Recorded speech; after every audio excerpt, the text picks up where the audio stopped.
একা অসম্ভব, আমি এটাকে অসম্ভব মনে করি না। প্রথম কথা হলো, রাজনৈতিক দলগুলো তো যার যার অবস্থানে দাঁড়িয়ে সেই কৌশলটা নির্ধারণ করে এবং সেই দলের স্বার্থে নির্ধারণ করে।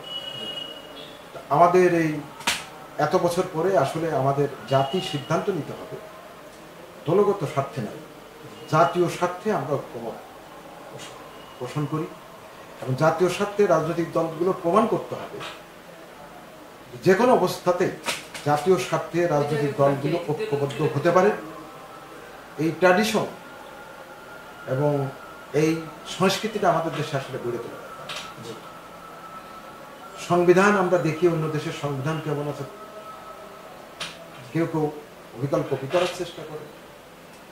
এদেশের বামপন্থী রাজনীতিবিদরা দেখেছি কখনো চীনপন্থী, কখনো মস্কোপন্থী, কিন্তু এক দেশের বিপ্লব তো আর এক দেশের মতো করে হয়নি। তারপরেও বাংলাদেশের মানুষ শিক্ষাটা নিতে পারেনি।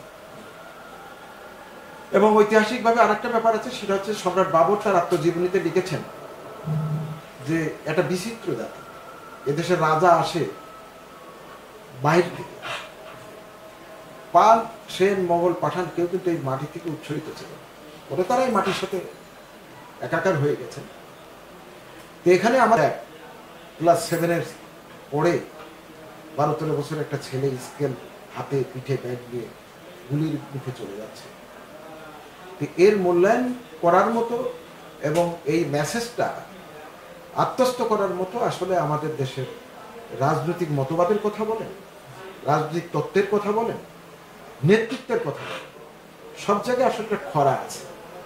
আসলে আমরা কি কারণের জন্য ট্র্যাডিশনাল যে রাজনীতি দেখে আমরা অভ্যস্ত, সেই জায়গাতেই আসলে আমরা চলি।